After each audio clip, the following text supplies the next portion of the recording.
Welcome to WikiFireside Chat episode number 4. My name is Philip Kopetsky, and with me today are Yop Rangpam. Hi, Philip. And for the first time on this podcast, in our rotating guest chair, we have Nikki Zeuner, who is formerly of Wikimedia Germany and also a former host of the WIKIMOVE podcast. Hi, thanks for having me today. It's exciting to be on Riverside again. Yeah. Feel right at home. Yeah, good. Then I guess it's not as I hope it's as comfortable as it can get. In this podcast, we talk about Wikimedia and its projects like Wikipedia and the organizational structures and movement strategy that run these projects. Especially today, we'll probably talk about that quite a lot.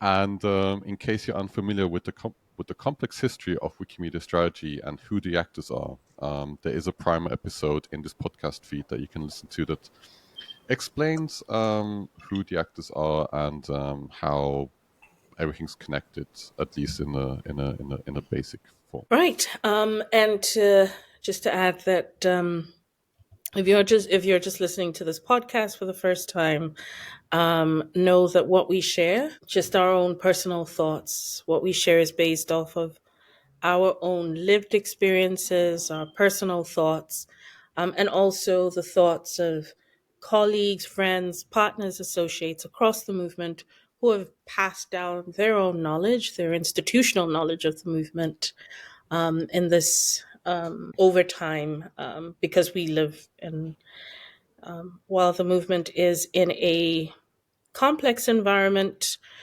we're a long-standing movement that has been very vibrant for a very long time. So there are many people who know a lot about the movement, and we try to engage with them as much as possible. Our conversations are laid back, and they're not meant to be exhaustive. They're not meant to be academic or professional or thematic in any way. We're just here to enjoy the fire, the crackling of the fire, and explore this intriguing world of the Wikiverse. Okay, great. Thank you for that disclaimer, Yop. So let's get right into it. We have two people here today that were until very recently employed by two of the biggest Wikimedia organizations. That's the Wikimedia Foundation and Wikimedia Germany, and are no longer employed there now. And we thought this might be a good opportunity after a few months to look back at not necessarily what happened, but maybe look back at the process and the strategy and everything else around that Nikki and Yop worked on, and also look forward at maybe what the predictions are. We'll dive into more specific structures based on Yop and Nikki's experiences, and also delve deep into things that we talked about in the last podcast, especially. Yeah, we'll try to not make this sound like an exit interview, even though it might sound like that at times. But yeah. Well, since our organizations chose to not have exit interviews with us, we're doing them. Yes, so this is the public service for two big Wikimedia organizations to actually listen to the thoughts after the exit. Yeah, so maybe since Yop, we kind of know your role at the Wikimedia Foundation, maybe you want to refresh us a bit on that first? Sure.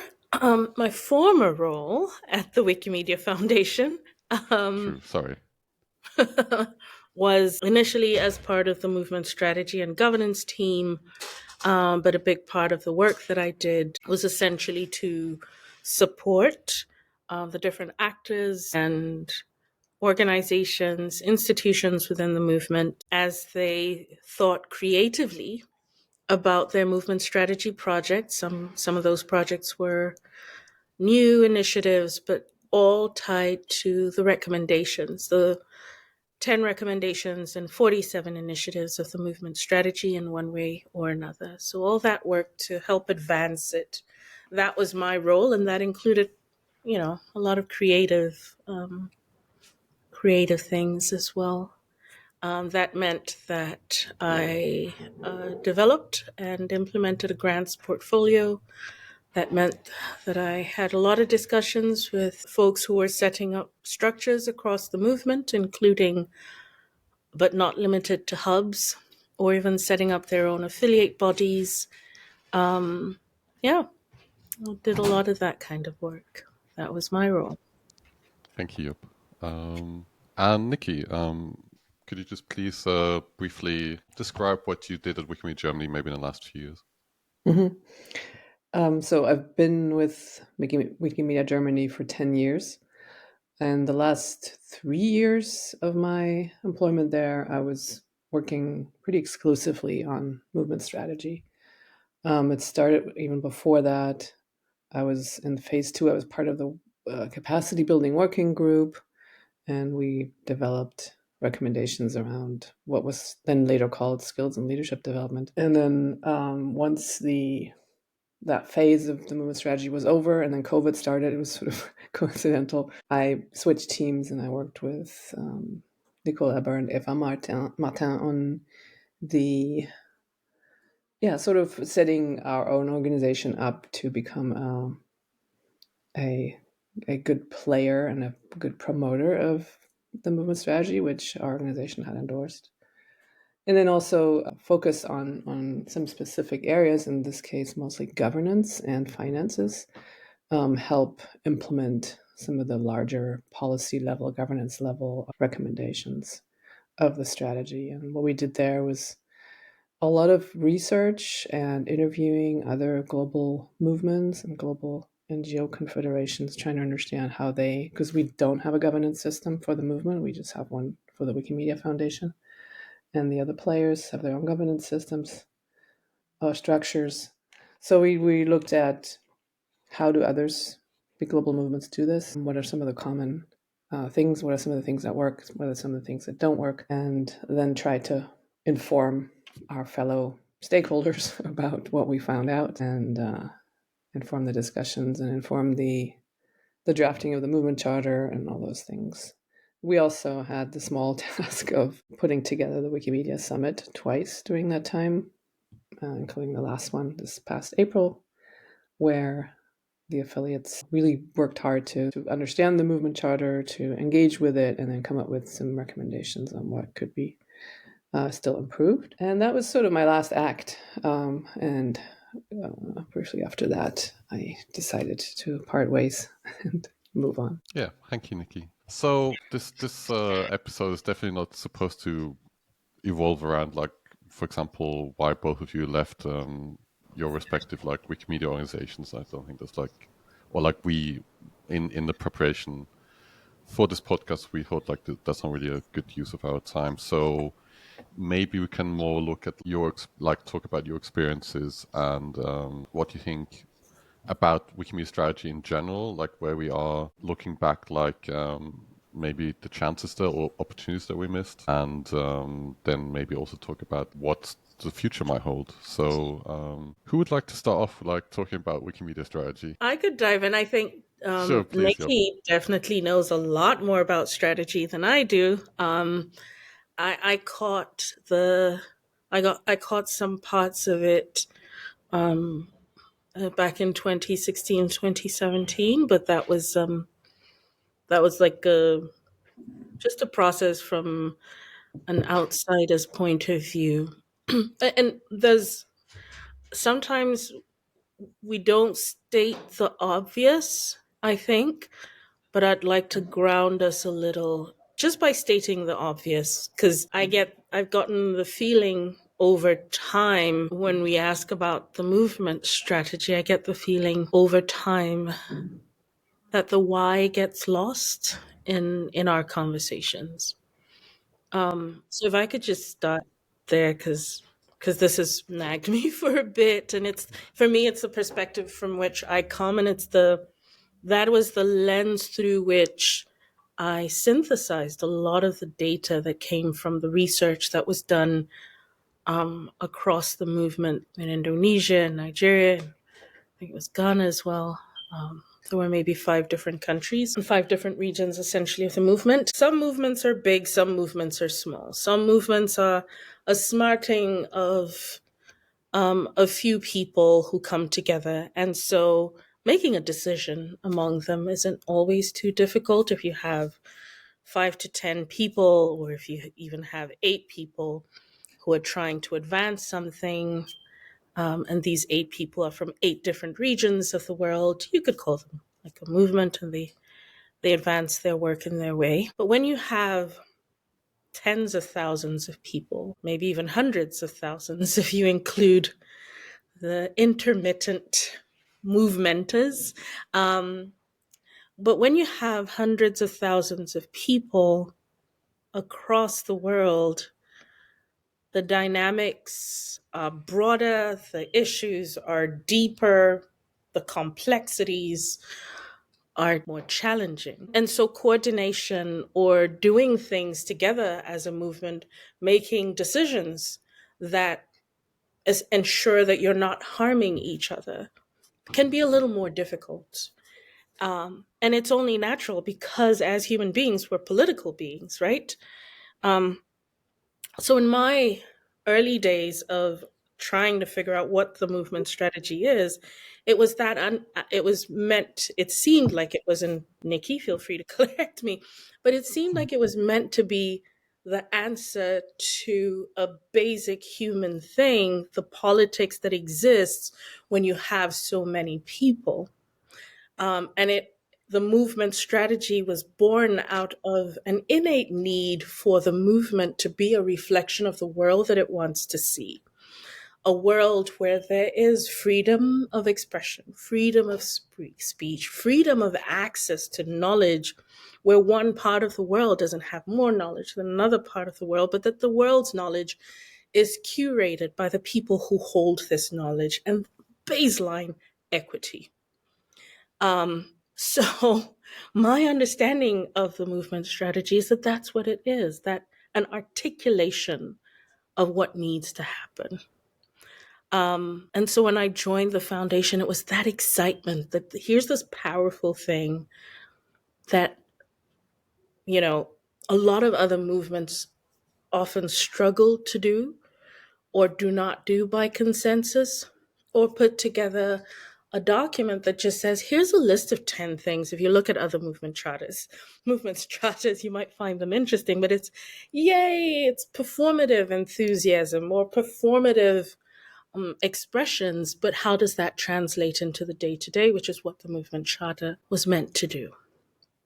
Which was what movement strategy was meant to do, and the movement charter then being an articulation of how we come to that consensus. So that's, my thinking on things, but I'm sure, Nikki, what do you think?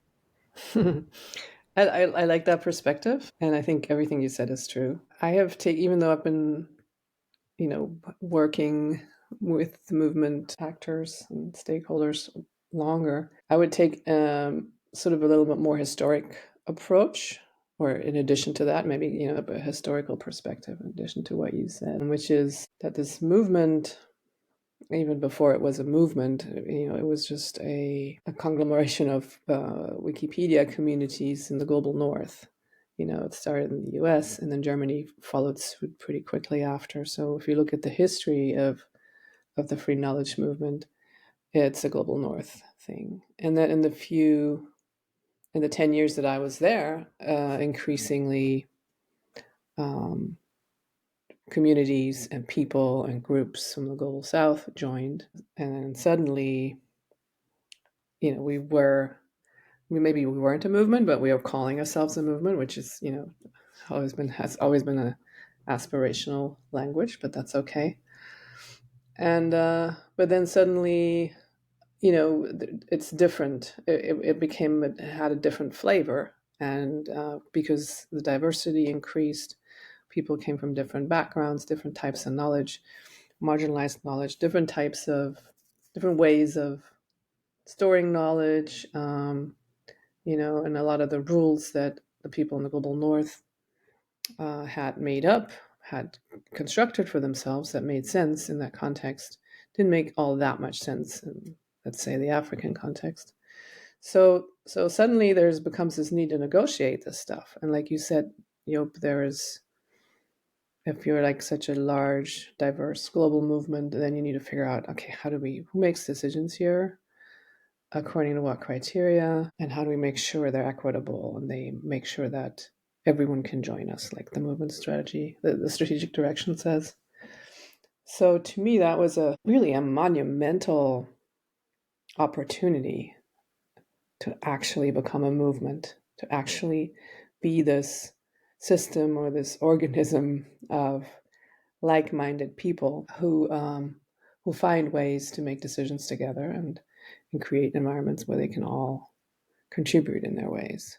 So to me, that was movement strategy, and it was incredibly inspiring to be part of that process and hear all the different voices and it's not just the global north, global south thing. We also added people with different backgrounds. We added non-binary people, transgender people. I mean, all the people we've interviewed on our podcast over the last couple of years brought different perspectives to the movement and different challenges and said, the way you guys have been doing this thing doesn't work for us. So let's discuss it. Let's change the rules. Let's talk about it.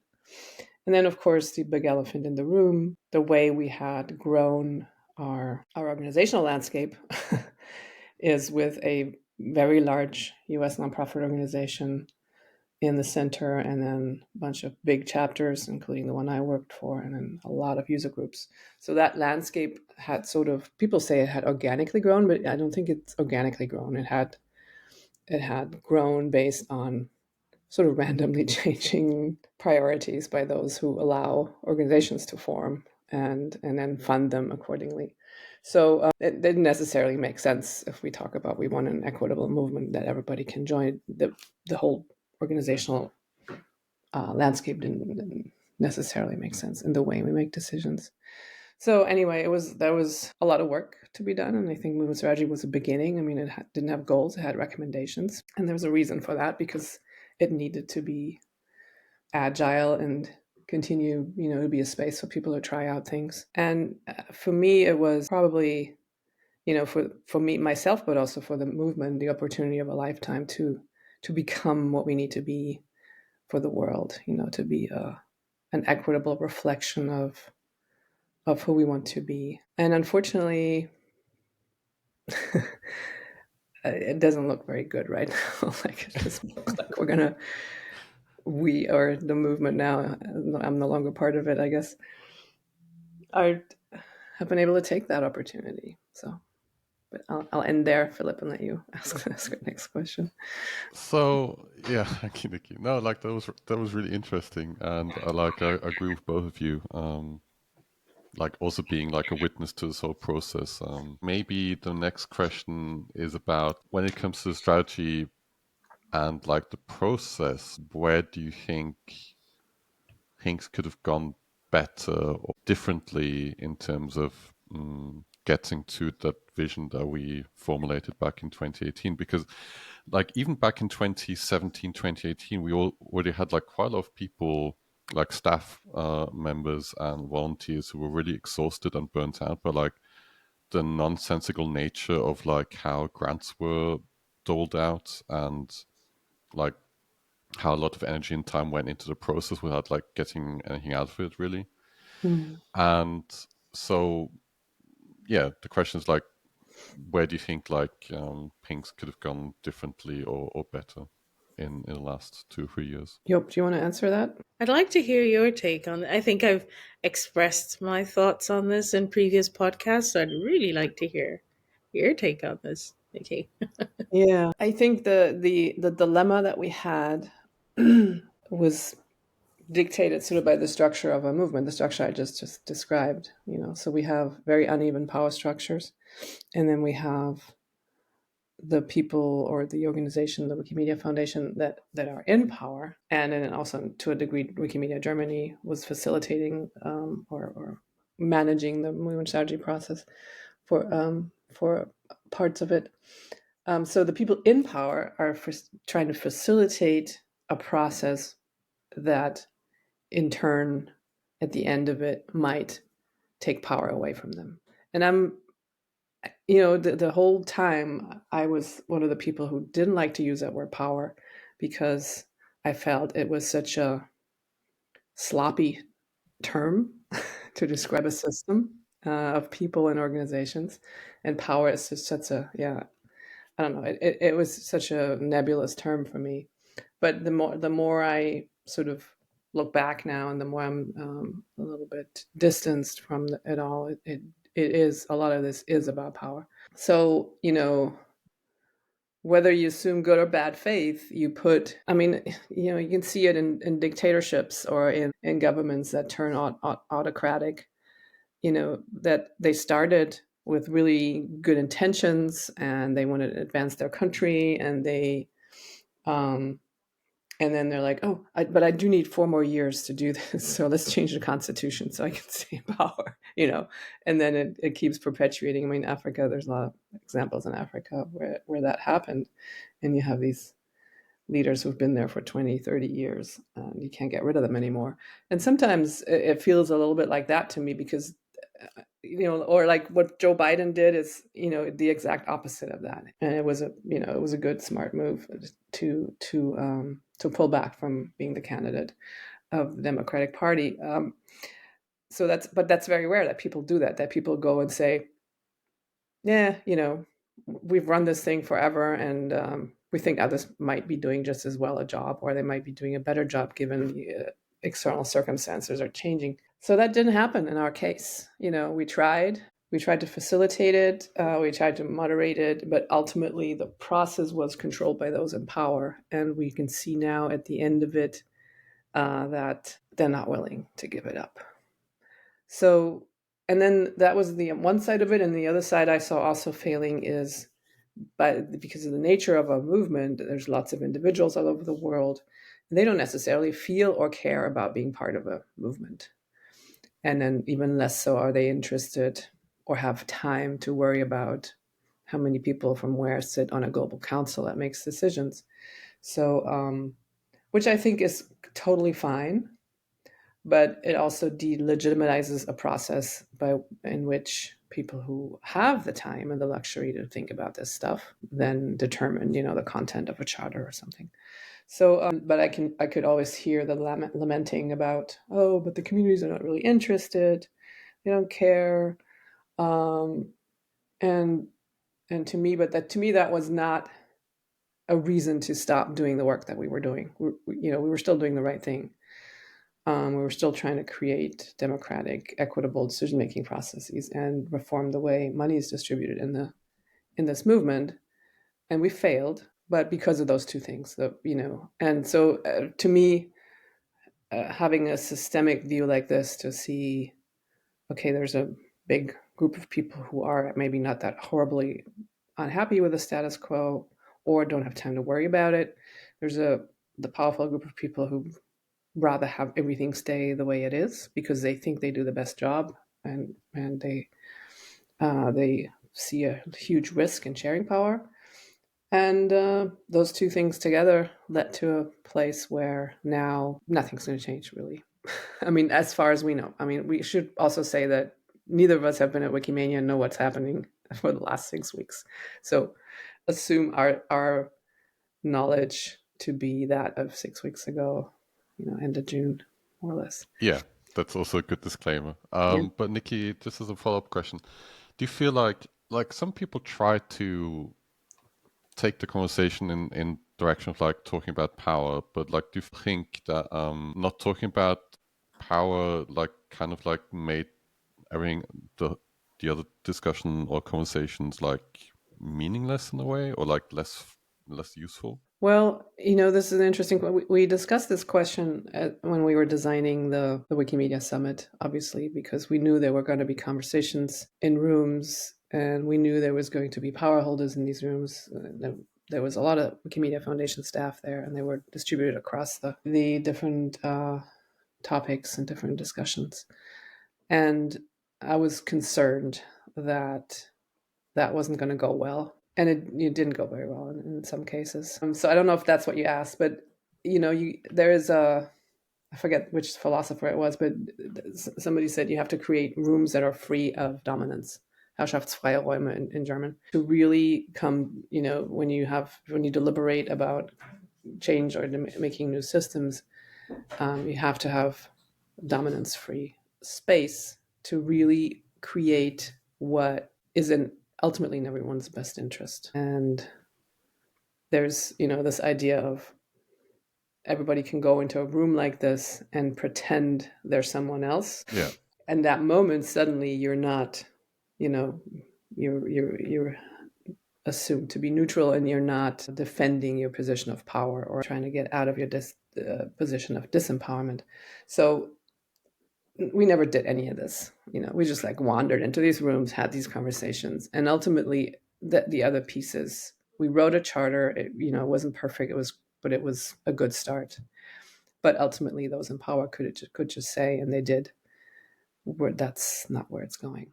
So the whole thing then, felt performative and useless at the end to a lot of the people who spent a lot of time on it. Useless, yes. I mean, I've always had this conviction, at least it's a public conversation, which we also don't have very very often, and it's documented what everyone said and wanted to happen, and also had a vote on it. So I think it had its use, but yes, I agree. It probably wasn't as useful as it should have been. Yeah, I mean, I wasn't at the summit either, so that's also something that you and Yop can talk about in a more qualified manner. So Yop, talking about pathways and what could have gone differently. What do you feel? Or I'd say feel, but it's more about think. Should have gone differently. Oh, with which part, Philip? Any part you want to start with? I mean, there's I guess in hindsight now, there's a part of me that's thinking that for many different parts of our movement, we didn't know better. And there were conversations that we came to a little late. But when we knew better, we should have done better. If I remember clearly, if my history serves me correctly, from October last year, at the point where it was obvious to different parts of the movement at the time, Charter Drafting Committee, the board at the foundation, when it became obvious that there was a dissonance, that was a pivotal point, and I think things could have been done better there. Some more intentionality, a little more deliberateness to say, right, so the summit is coming up. We see this dissonance, and what do we do to find alignment and some foundational agreement, understanding before we get into the room, so that this showing up as a powerhouse is not as disruptive as it ended up becoming during the summit. So we missed that opportunity, so we could have done that better. What else could we have done better? And I say this with all of the caveats possible. We should have kept the movement strategy team. There were painful questions that a number of colleagues were asking, and sadly, I think is the reason the team doesn't exist anymore. But questions, a simple question, for instance, is how do we implement 10 recommendations and 47 initiatives? How do we drive the implementation of that effectively, with intelligence, and in a way that's measurable? That simple question, I think, I mean, I'm oversimplifying the question right now, but that essentially was it, because there was a question about, well, what is the role of the movement strategy team if it cannot drive and push for that to happen?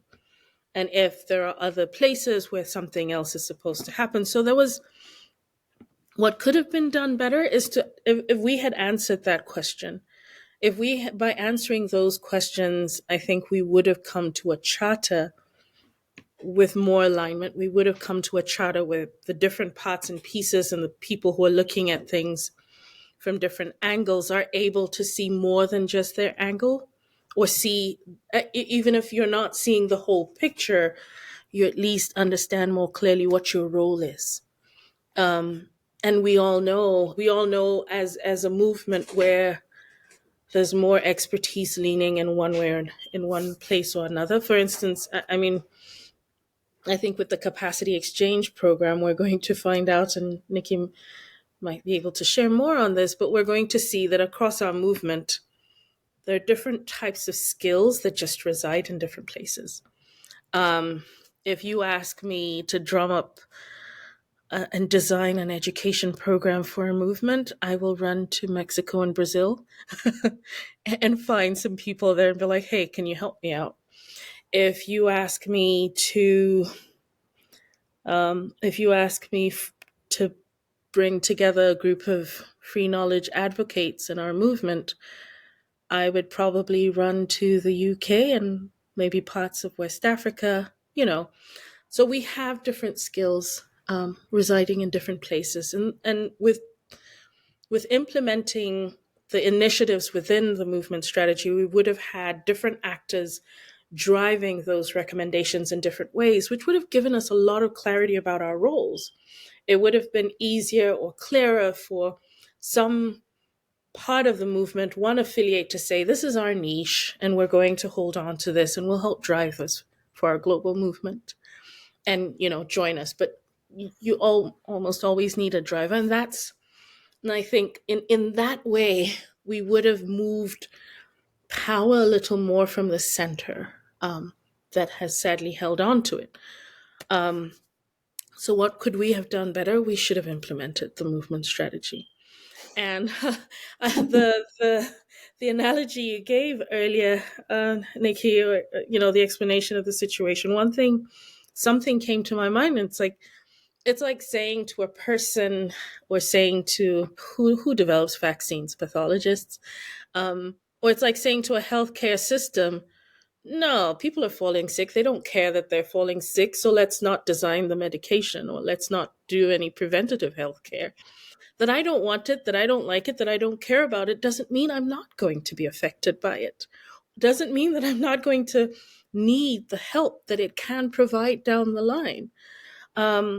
So sometimes in any group, within any complex system, as long as you have not a nucleus, but as long as the intentions are right, and as long as the principles through which you do what you do are agreed to principles, especially if they're like do no harm principles, which are what the movement strategies principles are about, then more likely than not, you'll be making some of the better decisions.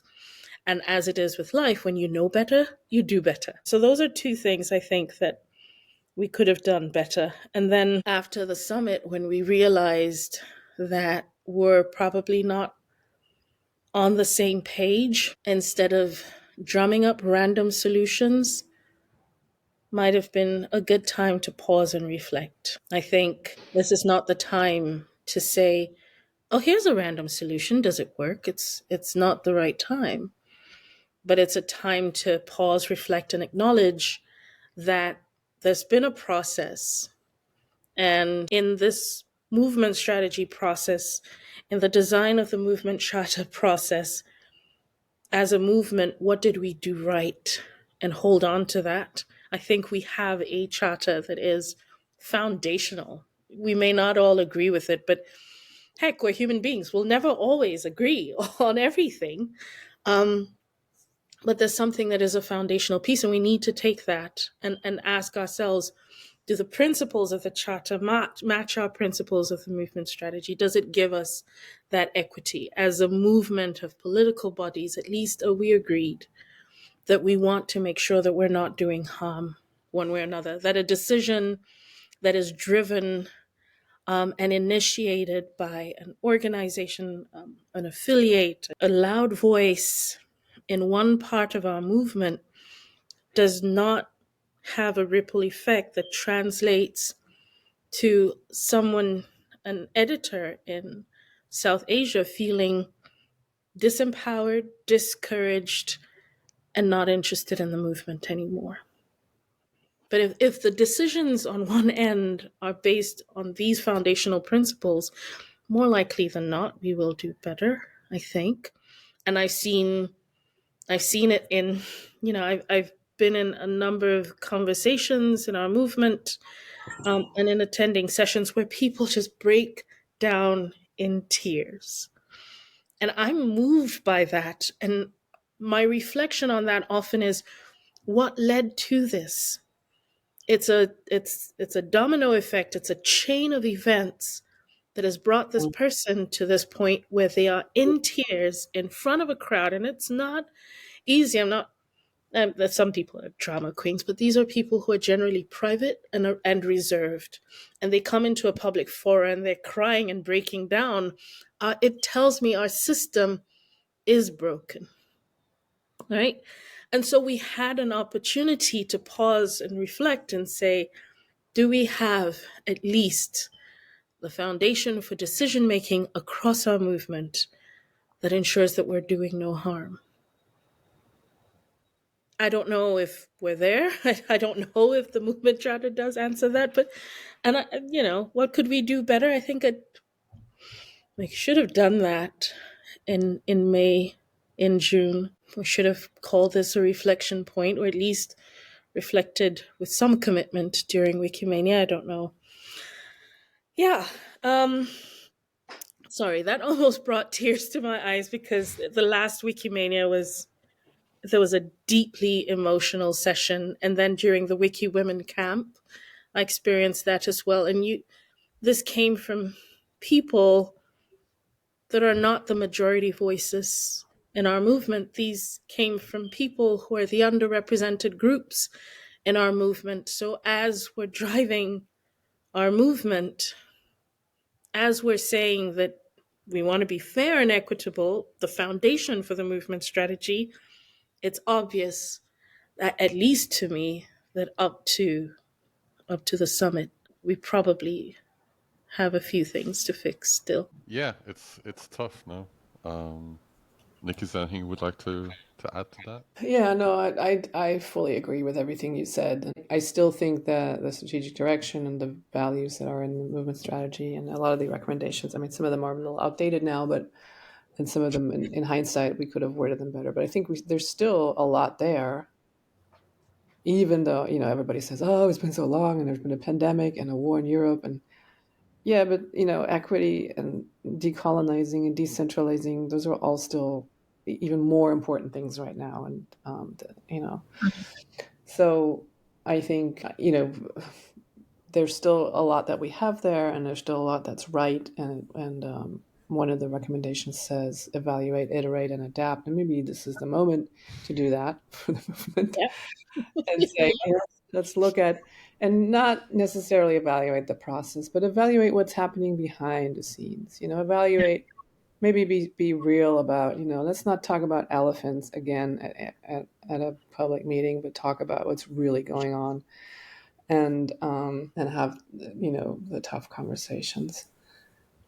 To me, so there's two more things that I would add. One is, this is not rocket science. No. In this movement, we have the tendency to say, oh, it's all so complicated. We're so different from other movements. And oh my God. And it's, and people need to have their structures built for them because they're unable to do it themselves. And no, other movements get it together as well. They might be different from us a little bit, but they're also complicated in other ways. They all struggle. They all struggle with decolonizing. They all struggle with money distribution. They all struggle with equity. They all struggle with governance. And we're not alone there. But also, there's a lot of models out there that are working, that people are making work. And we're really the last little train in that tunnel, I mean, I've been around this block so many times. I've worked in the nonprofit sector for 3.5 decades now. I've seen a lot of different structures and processes and struggles and changes. And I gotta unfortunately say the Wikimedia movement is the most conservative and anti-progressive and colonial system that I've ever worked in, and with the most vehemence holding on to that system as well. So, but it's like, again, my original point was it's not rocket science. People are doing this, and if we were stopped navel gazing a little bit, so yes, evaluate, iterate, adapt. Look to the outside. Look how other people are doing it. Consult with other movements. Um, and Do you think that, I mean, I'm not sure if it's unique, but like just the fact that like we have like these online communities that are so difficult to get feedback from in some circumstances, and that can be played both ways, you know, like sometimes you can say like, oh, it's impossible to get any feedback from the community, so we'll just do whatever we think is right without like trying to get that feedback. Or on the other hand, you say like, well, you have to go and get the feedback from those communities first before you can implement this, because you know without the feedback, nothing's going to happen. mm, So do you feel like that's that kind of like situation where like small groups can kind of play off that, especially like the people in power can use that indefinitely to like keep everything the same essentially, you know, until it all falls apart eventually because there's no one left to talk to. I want to say something to this, but Yop looks like she's also busting at the seams. I was gonna say, that happens when there's a refusal to be accountable. There's a refusal to be held to a certain standard. Sorry, Nikki, you say what you want to No, say. that's a really good point. Yeah. Go ahead, Accountability Yop. is, yeah, no, accountability is something that like at least like in the notes that I saw from Wikimedia came up a few times. And like, for example, like people asking like, okay, who's the foundation accountable to? And the reflex of the foundation is like to the donors, you know. And like, what does that even mean, like in this context? And like, is that really your only accountability? And I've also been talking to people at Wikimedia Germany, like people in the upper management of Wikimedia Germany, like how, okay, who do you think you're accountable to? And they said, you know, like to our members and to our donors. And like, it kind of like, as you pointed out, the Wikimedia strategy process and the strategy itself is supposed to highlight that, like, you're not only accountable to like your immediate surroundings, but also accountable to like everyone, like globally. That sounds like a bit preposterous in a way, but like, you have to feel the obligation to be accountable to other Wikimedia organizations because like they might not have the same favorable situation that you have. And it kind of, yeah, as you said, like you can kind of use this as a way to not be held accountable indefinitely. So Nikki, sorry, what did you want to say? I already forgot what I was going to say, but I'm going to react to what you just said now. This is like a Please, yeah. three people stream of consciousness. I hope people can put up with listening to this. So accountability is something that we've with the work that we've done in terms of researching how other movements do global governance, been trying to explain over and over to people. And again, this is a systems issue. So a part of our system is that the Wikimedia Foundation is a US nonprofit and it's accountable to the US taxpayer. That's its first point of accountability. Of course, it's by its mission and by the spirit of many of its people. It's accountable to the communities and also they're accountable to donors and everything. But legally, they're not a membership organization, so they're not accountable to any representative body that represents the members, even though they call this nomination thing that they do board elections and everybody falls for that. So the legal structure of the foundation already prevents accountability to a global body of members or stakeholders. And that I've tried to always make that point without, because it's also a nice point to make because you're not criticizing anybody. It's just like, that's what you're caught in, or that's what you chose as an organizational form. A long time ago, the Wikimedia Foundation actually was a membership organization. There was a conscious decision made, and probably a smart decision at that point, to say, that's too risky. Let's not do that. We have the servers and the trademarks and all the legal liability. Let's not run this by members. Let's run this by a self-perpetuating board. It's a lot safer. Makes a lot of sense. I wouldn't criticize anybody for that decision. But then to pretend that you are accountable to global communities and to run, what they call elections, and to say, well, we don't need to change anything because we have people are represented on our little board. That's when I start criticizing people. around their ability to be accountable. So, and that's why we being, myself and the other people at Wikimedia Germany that did research and did interview other people. And we actually interviewed movement, like social scientists who study movements. And we even asked the question, is this even a movement? And we don't check most of the check boxes of standard social movements, but we check some. Anyway, I got lost on that point. But yeah, so we did the empirical research. And global governance it's really standard stuff. Again, it's not rocket science.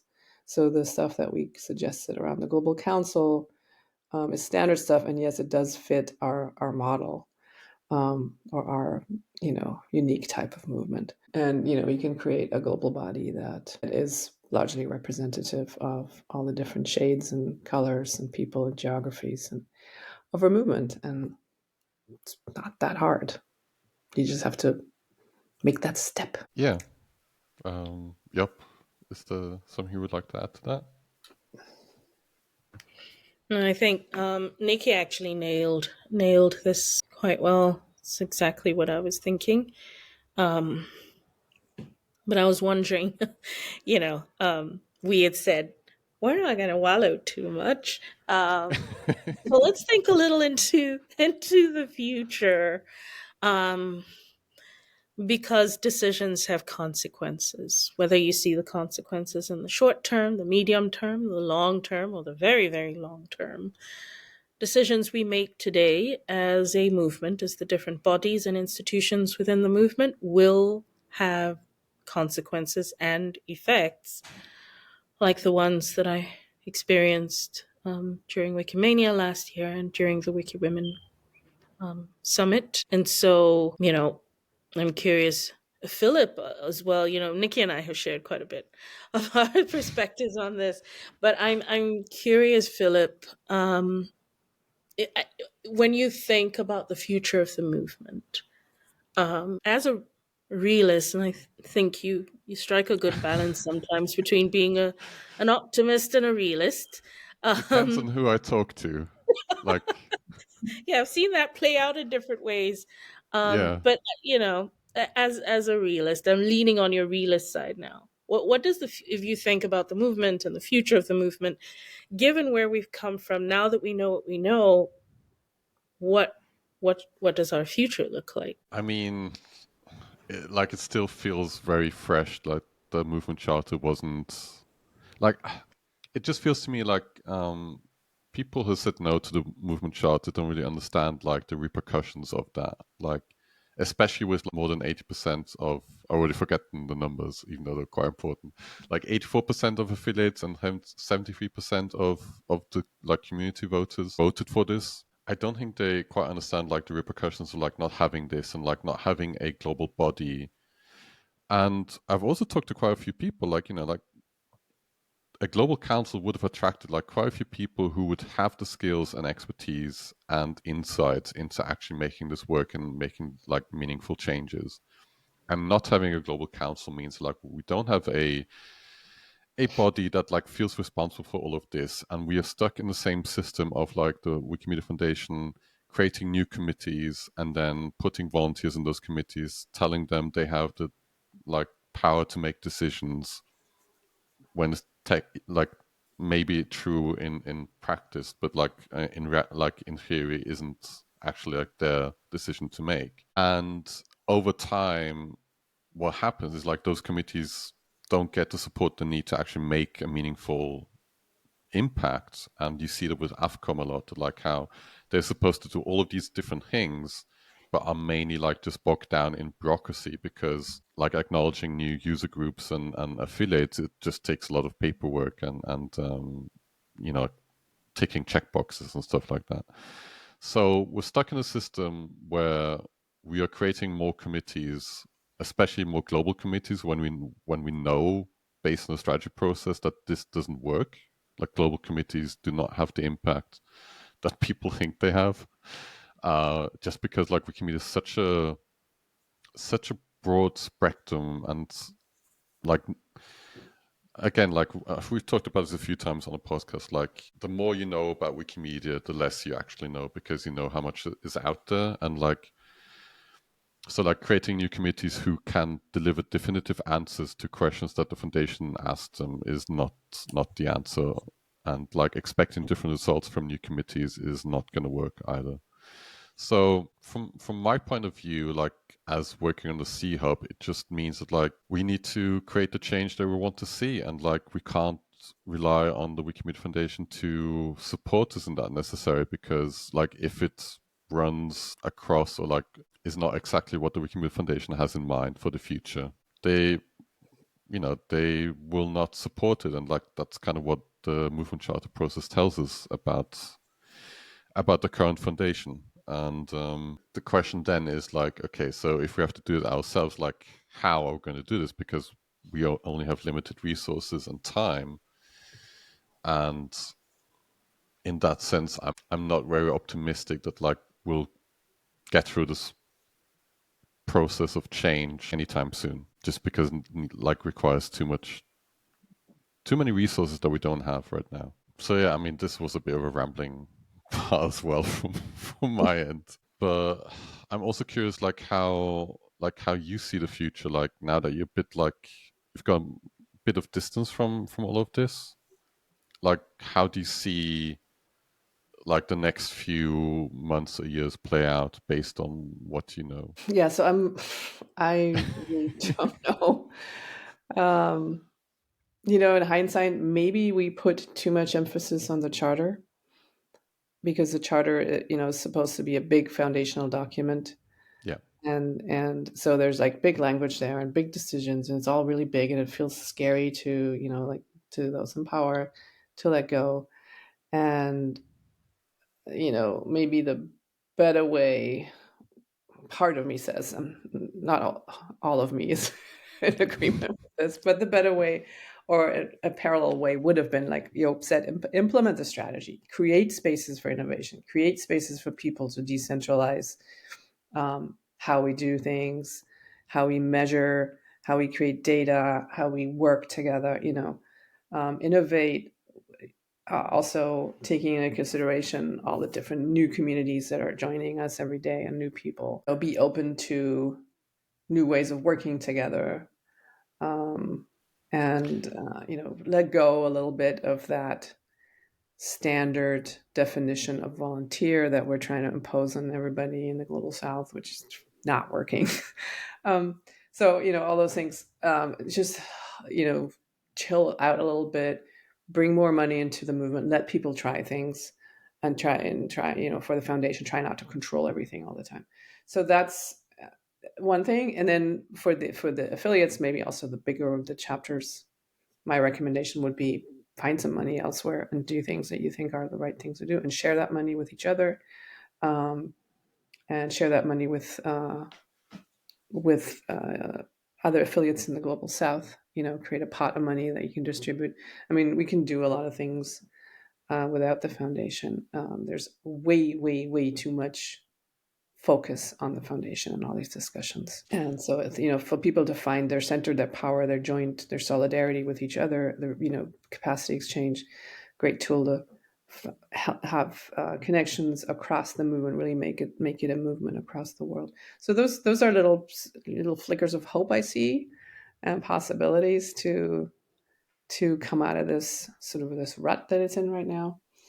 And then there's the other aspect, that whole aspect of what's happening in the world right now, and how do we set ourselves up so we are what we need to be for the world? And again, and that's straight to the Wikimedia Foundation, if anyone's listening, because their leadership always asks that question: why are we doing this? It's also navel gazing, and meanwhile Rome's burning, and or rearranging the deck chairs on the Titanic. Why are we doing this? And the reason we're doing this is because if we don't start reforming ourselves, the way we tell our stories, and I'm speaking a little bit in the voice of Amitabh Behar, who was our keynote speaker, if we don't change the way we talk about our culture and the way we tell our stories, if we don't change our money structures, and then if we don't change our organizational structures, we cannot be that strong movement that we need to be in the world. The Wikimedia Foundation does not make us strong. It makes us disempowered and weak right now, and controlled, and focused on this one player who gives us the money and the instructions and what we should measure and all those things. So unleash the power of this movement is, because I think it's still there, but it needs to, it needs to be unleashed so we can be, that beacon of free knowledge in the world that we need to be. And I know there's a lot of other challenges that the foundation deals with, like, figuring out what the hell is going on with AI and trying to develop alternative funding sources and all those things. Those are all laudable things that, somebody should do, not necessarily only the foundation. But I think the main thing is, don't kill this movement. And you're gonna, if people feel like they're not empowered, they're not listened to, they don't have a voice, people are going to drop out and go away. And frankly, also donors are going to pull out, especially if some of this stuff, some of these discussions and this holding on to power becomes more part of a more open discussion in the public. I don't think it looks very sexy to people who give us money. So that would be my. You asked for. I guess you asked the perspective. I'm giving recommendations. Yes, no, that's good too. That's good too. Before we get to you, Yop, maybe something that Nikki, you did on your podcast at the beginning of the year. You kind of made a prediction that the charter would fail. Mm-hmm. Maybe we can listen to that, what you said on that podcast. Yeah. So I'm going to lean into it and say we're not going to have a charter at the end of the year, and then we'll see who was right. I'll buy you a beer if you were right. And I'm super happy if you're right. Of course. I mean, I really hope that we will have a charter.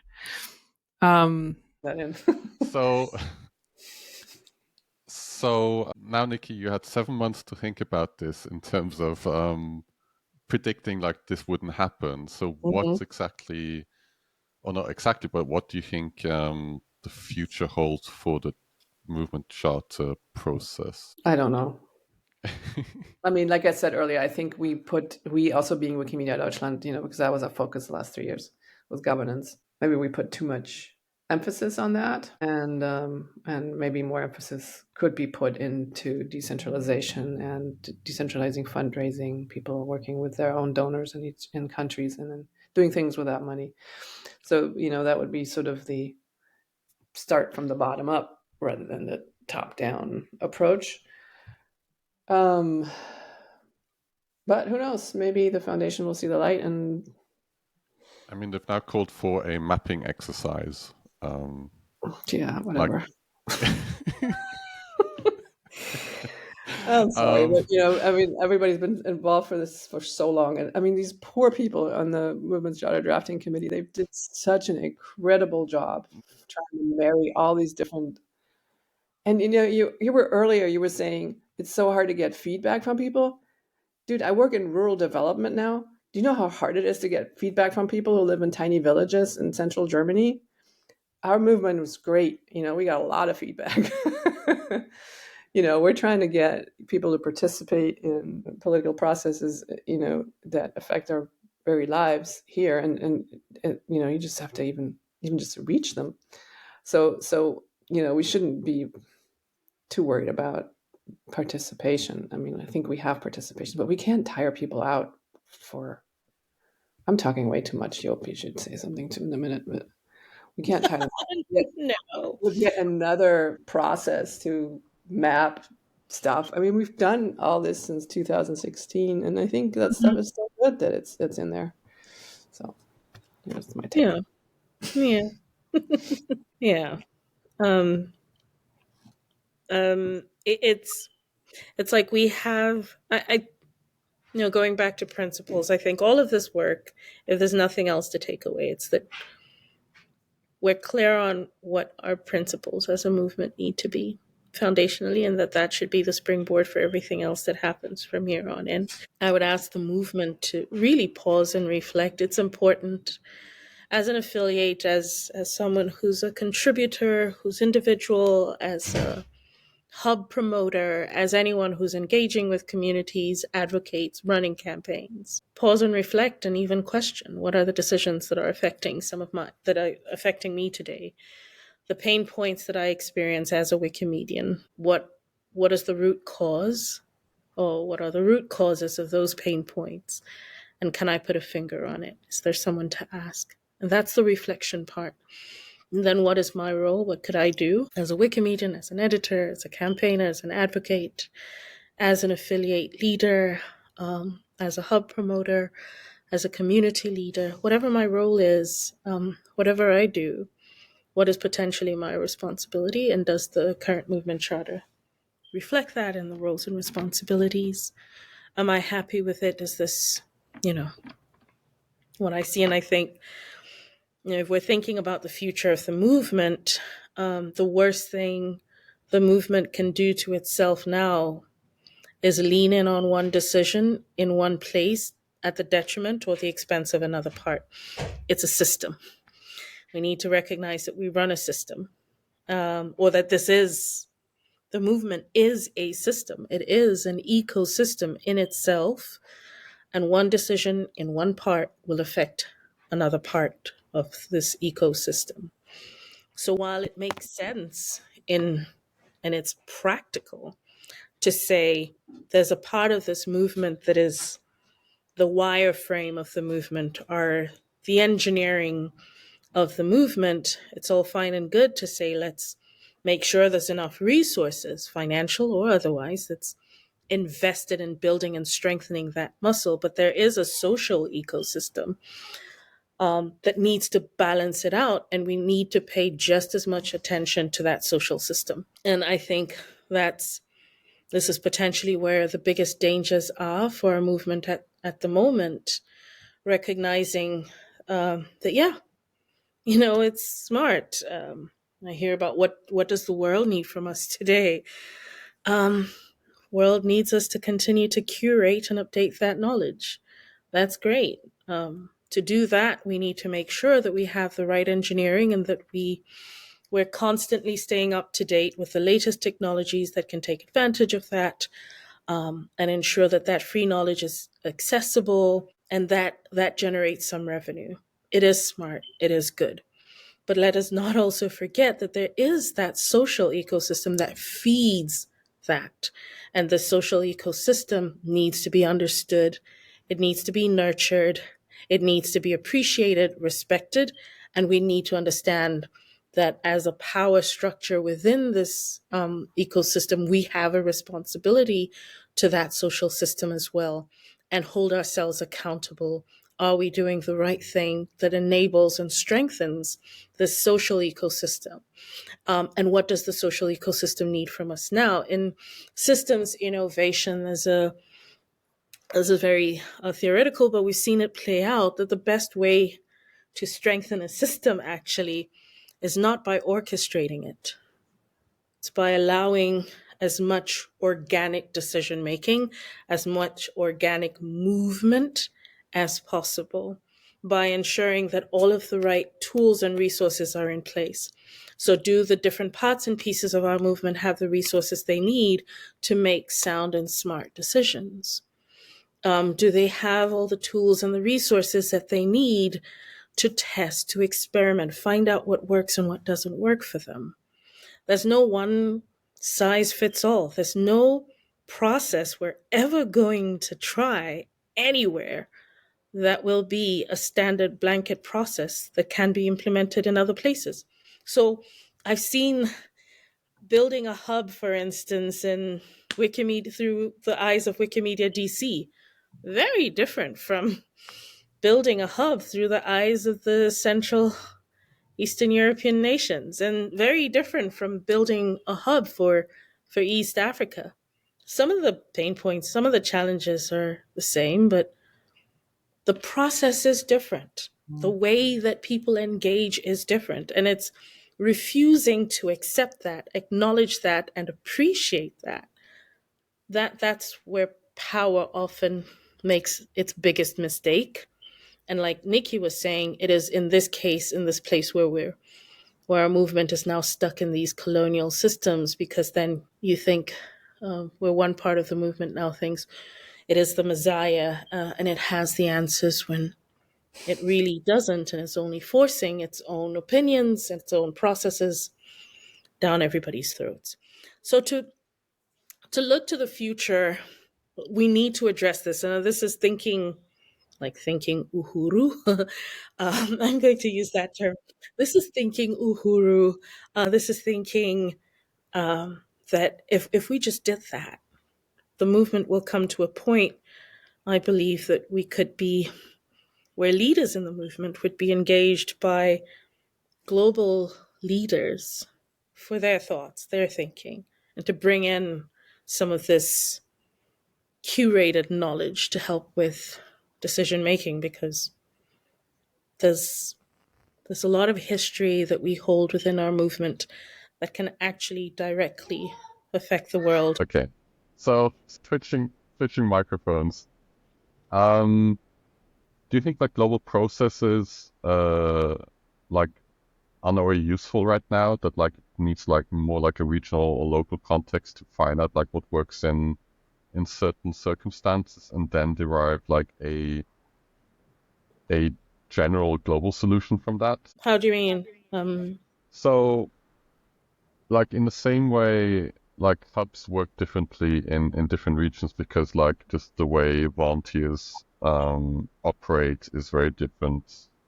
And we've seen like how the movement charter drafting process has been quite difficult in certain circumstances, also being like also controlled, like not controlled, but like managed by the Wikimedia Foundation, that like kind of like decentralizing these processes and then coming to a joint solution at the end, if that would make more sense. Yeah. I mean, it definitely is possible. I'm a strong believer in don't knock it till it's tested. Because sometimes you just never know.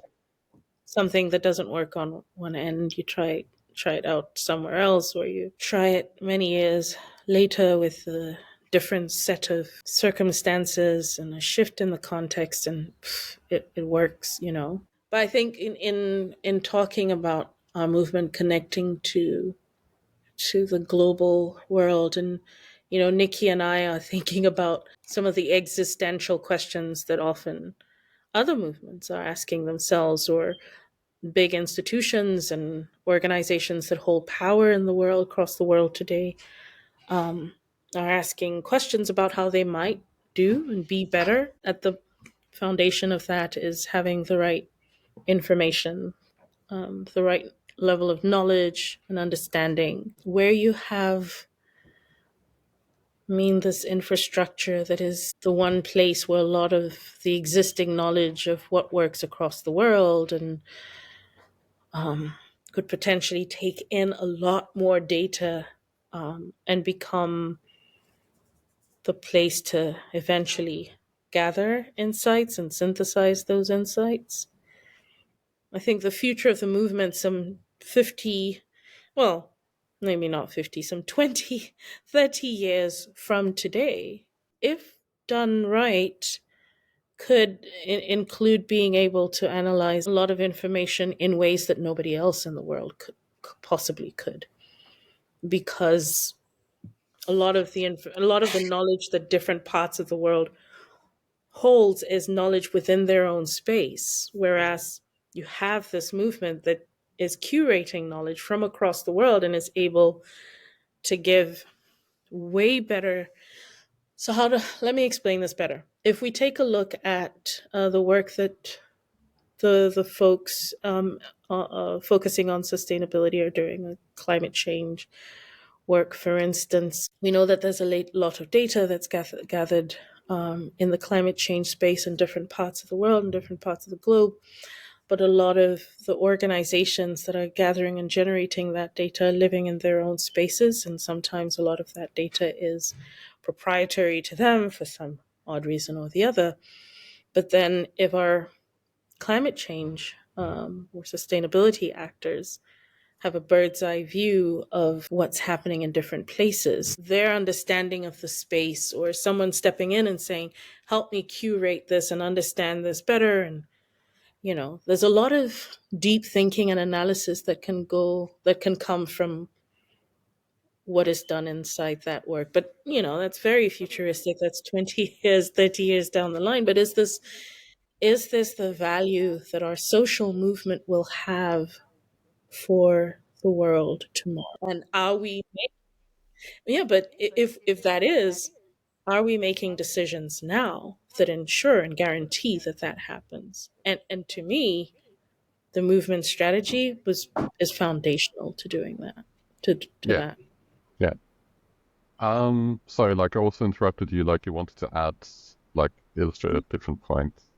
Can still remember. Oh, that's totally out the window right now. Okay. I mean, so there was like this Swan meeting a few weeks ago where someone asked the upper management at the foundation that was attending the meeting, like, so okay, so now the movement charter recommendation or like also global council initiative is not being implemented. So what, and then like is a consequence like for other recommendations on other initiatives, like they're also not valid anymore. And obviously like after like what now, 4.5 years of the recommendations existing, you can revisit them. I'm not sure like if there's anything that comes to mind that you would like to revisit in that sense. But yeah, like what is your feeling about the strategy process in general, in terms of like where it's heading and what you would like to see? Okay, let's put it this way, like what would you like to see implemented right now that hasn't been implemented, that like during your time at the foundation or at Wikimedia Germany was never really addressed? And that's maybe like the last question in this podcast, because it's been going on for a long time. We have so much to say, Nikki and I. Maybe we can split this into 2 podcasts. Nikki, if I jump in, because I'm sure you have way better things than I only have 2 things: evaluate, iterate, and adapt, and then the knowledge management recommendation. Oh, I'm missing my. But those 2: evaluate, iterate, adapt, and then knowledge management. Those 2. Do you have like kind of some kind of example of like how to do it properly in the Wikimedia context? Evaluate, iterate, and adapt? Yeah. I mean, to Yop, like question to you or Yop. I mean, originally, like when we talked about global council and movement charts, and like there was this like idea of doing like small steps and iterations and getting people's like views, smaller cycles, instead of like having a 2-year cycle that then has a big bang at the end, and then either you take it or you leave it.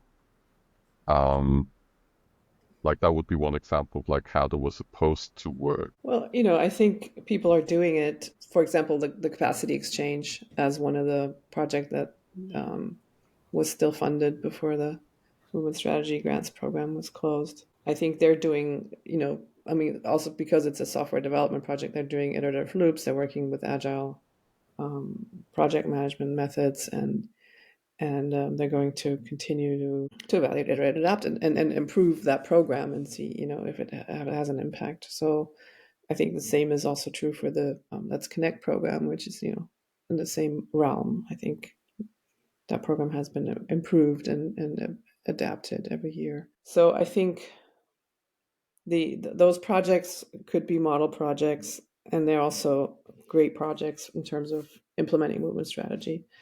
And I would agree with Job that knowledge management is the other big one that nobody's taken on yet. And I think that if somebody takes that on that is not the foundation, who's had very many iterations of knowledge management and capacity building and skills and leadership development, and none of them have been sustained or have been particularly impactful. But if that is taken on by a different actor, maybe in the movement, and then governed by many different users of a knowledge management system, I think that would be also a good, it could be a good model project for how to do something together that, outside of the centralized organization, with a bunch of stakeholders, maybe with external funding. Right. And I think the Swedes, I've heard that the Swedes are looking at this, Wikimedia Sweden.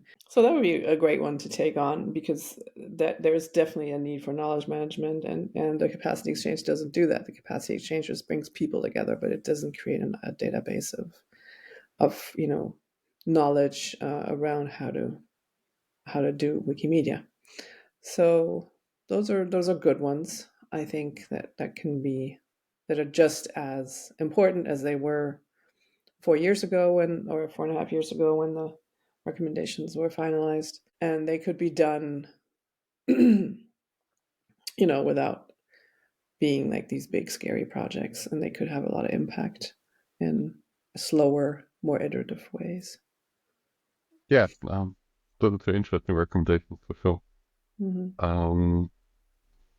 Yeah, so like in this fireside chat podcast, is there anything else, Yop and Nikki, you would like to mention that based on your work might be useful to know for people listening to this, and maybe listening to this in the future at some point? Maybe people who still work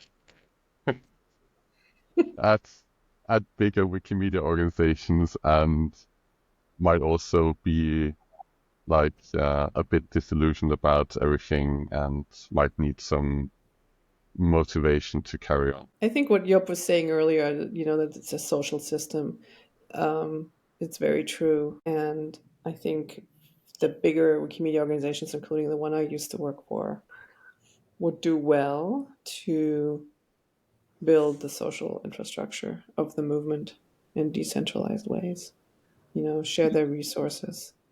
And I don't mean Wikimedia Germany showing people how to write grants or anything. I just mean give people the money. I mean, and that's the same discussion in international development right now. It's just, share your financial resources, but then let people decide what they want to do, and help have an affiliate gathering, or help with other events, or help with Wikidata, sure, but then let people run with it. And so I think that there needs to be a new way of building the social infrastructure that is decentralized, but that then takes the powerful actors out of the picture at some point, And Yeah. I think there are people at Wikimedia Deutschland that want to learn how to do this and are already doing this, and a lot of it fails because good faith doesn't mean you're succeeding, but they want to do it, and they want to learn from it, evaluate, iterate, adapt again, and figure out how we as being Wikimedia Germany in that case, empower people and help build that social infrastructure. So that, one of the saddest things somebody said to me was at the Wikimedia Summit was when we announced we weren't going to do it anymore. It's like, no, somebody came up to me and said, no, you must do it because nobody else can do it. And I said, that's precisely the problem. That's precisely the thing that needs to change. And that's why we stepped back from running the summit. So we knew we were doing a good job. But we knew it was the wrong system to continue to feed this way. So those are some things that the more powerful chapters can do. I have hope that could happen. Yeah. All right. I was just thinking, one thing we didn't touch on is future pathways. Can we envision what the future might look like for a movement based on certain decisions that we make today, that are made today? Who's making those decisions very often will determine what the future would look like. The worst thing that can happen is to have a severely fragmented social ecosystem down the line, where the engineering ecosystem is the only piece that's thriving at the expense and the detriment of the social system. And a lot of the decisions that are being made today are walking the movement down that particular path. Another pathway is that we have both systems, the entire ecosystem as a whole strengthened, where we start to see organic advancements happening in different parts of the movement. New voices springing up, new initiatives rising, more leadership happening, but happening in a way that people know and recognize that they can be held accountable, they should be held accountable, and that whatever they're doing is to advance the movement and not just any personal or self-serving interests. Well, self-serving, whether for individuals or institutions in this case. And what will then happen is that you'll have a movement that's able to dream, able to truly innovate, able to try and test new things, and one that is not insulated from the world that it is serving. I think a lot of the way that the system has worked to date does create some insulation from the world that we are serving. And we need to make decisions today that open us up to growth and growing the movement itself, but also growing the movement in a way that it does engage more with different parts of the world that we're serving.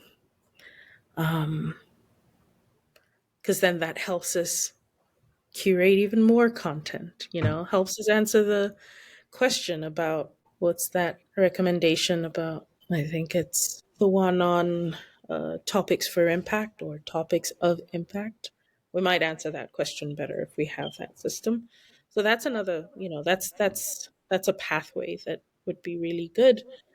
Another one would be that things break down so completely that the movement becomes co-opted or captured by an external body that sees the value and then takes advantage of the fragmentation. In the words of Amitabh, that's how we die violently.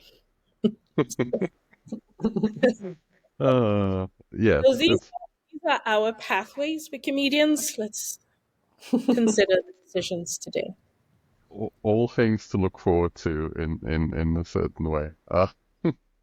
So Amitabh Behar said, I have to keep, I don't know how many times I repeat that quote, which is not even his own, but he quotes a friend of his. And he said that at the Wikimedia Summit keynote speech, as movements and as INGOs, we have three choices at this point in time. And one is we can die ugly. And the other is we can die peacefully.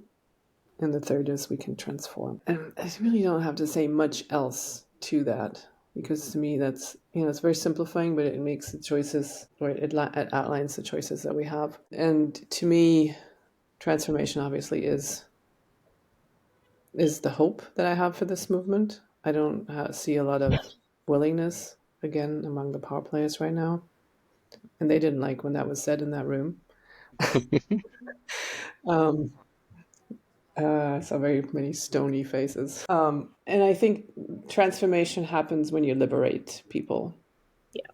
When you create spaces where people can be innovative, when they can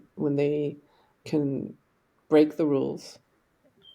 Mm-hmm. I say break the rules.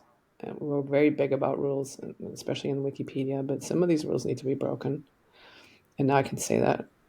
People can hate on me, but I'm not. I'll go work in there.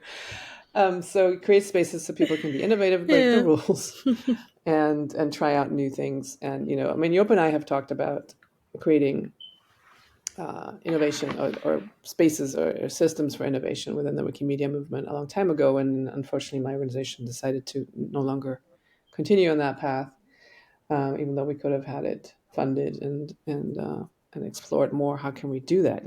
How can we create these spaces for people from all these different backgrounds to innovate? So that currently doesn't exist. Currently, we're events, we look at visualizations of a funnel where people are stuffed in that funnel on one end and come out good little Wikimedians on the other end. I think that's a very dangerous, very colonial, and very racist approach to trying to control a movement. So instead of funnels, we need spaces, we need playgrounds, and we have all the tools. We're an open source movement. We are co-creative. We have a co-creative culture. We have all those tools. So stop trying to kill that, and let people try things out. And I think then we'll have better answers to the challenges that are facing us from the outside world, such as artificial intelligence or wars or shrinking civic space.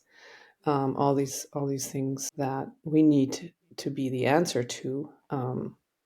We also need to be resilient and innovative and courageous and all those things. Stuffing people in a funnel is not going to help with that, I'm afraid.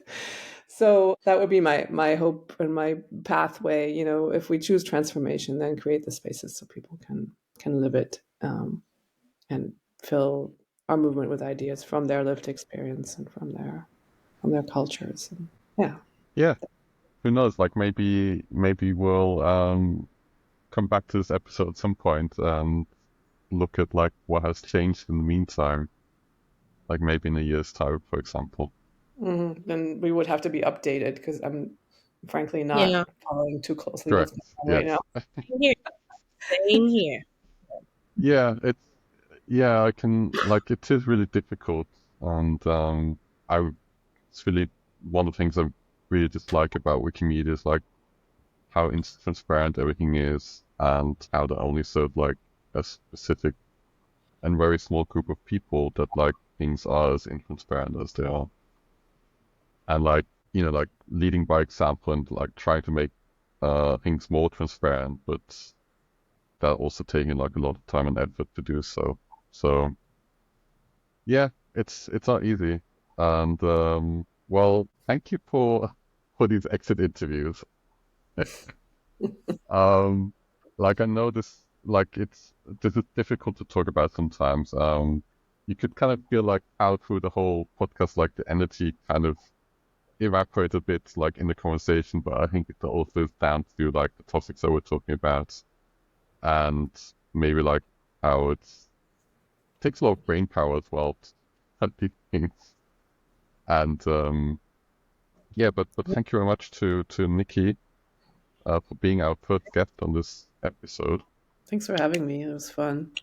Yeah, and thanks to Yop as well for like sharing like your experiences and hopes and ideas, and I will probably like continue doing that on this podcast anyway. Like, like you're going anywhere. I think, Philip, I'm settling into the more. I'm settling into my healing, and I'm better able now to be, I think, objective, having just been away from it all for a bit. Yeah, and then I can update you, and you can comment on it,